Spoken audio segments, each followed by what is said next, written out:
Cycling is superb for losing weight. Whether you've got a big event coming up or you're just looking to improve your lifestyle, our sport is a brilliant way to shed some pounds.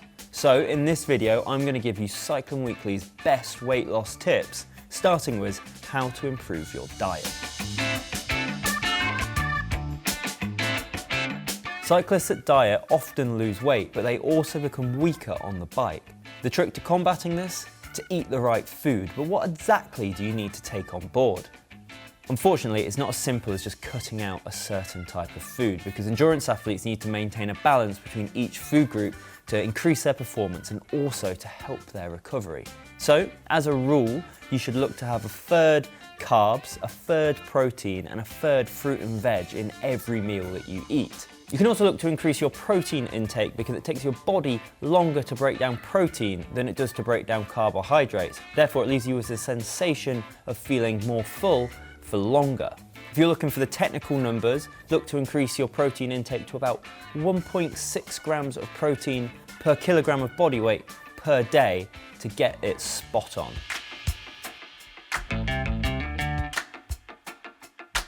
It sounds really simple, but one of the best ways of shedding the pounds is to decrease your portion size because you'll eat less.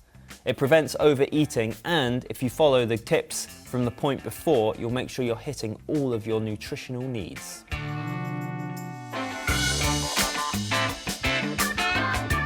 Sticking to a daily routine of 3 meals a day is a great way to avoid snacking and overindulging.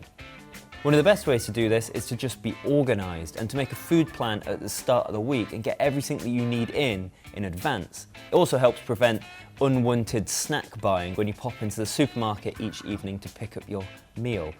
My favourite snacks are chunky chocolate chip cookies. It also has the added benefit of making you far more time efficient, therefore you have much more time to go out and ride your bike.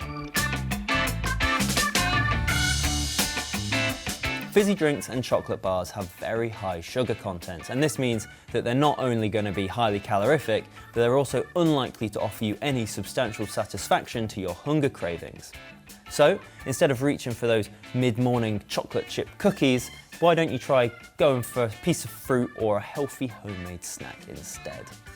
The same applies to immediately after a ride, when it can be very tempting to grab a fizzy drink to satisfy those sugar cravings. Instead of doing this, try having a protein shake, which will make sure that your carb and protein stores are replenished properly.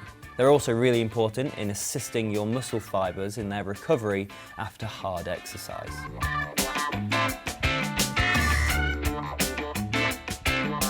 Alcoholic drinks can really pile on the calories, and the problem with alcoholic drinks is that when you have one, you tend to want to have another one, and then another one, and then another one, and then the next thing you know, you're having a kebab on the high street at 2 AM. We've all been there, and it's a recipe for weight gain. But it's not as easy as just cutting them out, because you don't want to cut the fun or the social life out of your daily routine. So we'd recommend trying a 5-2 diet. This is where you focus on your diet 5 days a week and then you relax it a little bit for the other 2. Many people talk about fasted riding like it's some sort of golden ticket for weight loss. But here at Cycling Weekly, we're a little bit more skeptical. In fact, many coaches and physicians will actually not recommend that amateurs partake in it because they don't have the same teams behind them to monitor the outcomes, and underfueling is often considered something of a ticking time bomb, with it affecting your body's natural functions and in some cases even your bone density. Of course, weight loss is the act of using more calories than you put into your body, but as we've discussed earlier, there is a difference between underfueling and dieting.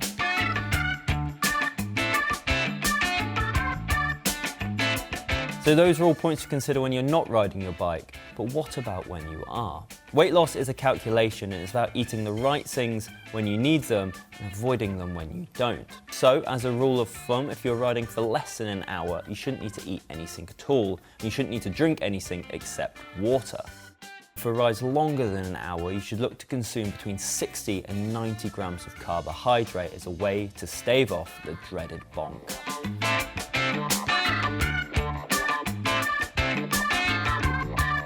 commuting, while an unavoidable part of day-to-day life, is also a great way to increase your mileage. So when you can, you should definitely ride your bike to work, and in the summer months, even try extending it to take in some extra hills or do a longer route home. You can also try to take part in some training en route, so whether that's seated efforts at traffic lights or starting in a higher gear, it's all great ways to shed some extra pounds whilst improving your performance on the bike.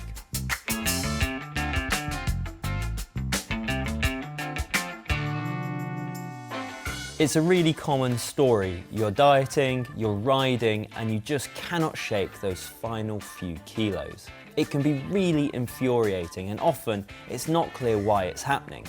So it could be because you're plateauing, and it's nothing unusual. In fact, it's quite predictable.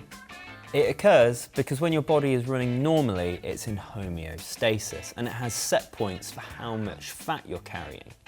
When you're dieting and exercising to lose weight, your body will allow you to lose a certain amount before it starts to panic and prevent you from losing any more.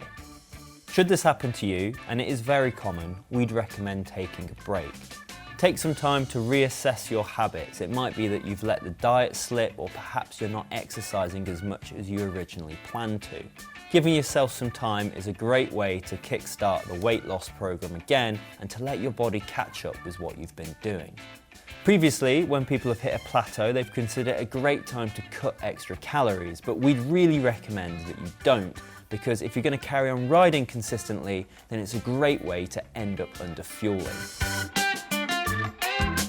So those are our top weight loss tips, and I hope there's something in there to help you with your weight loss challenge, whatever it might be. Good luck, and if you've enjoyed this video, then please do like and subscribe to the Cycling Weekly YouTube channel, and if you have any advice of your own, please do leave it in the comment section below for everybody else to see. Until next time, we'll see you then. And that way you'll snack less later on, making you feel maybe I just need to write it out. Just going to write it out, Andrew. You have to try Schultzen. Yeah.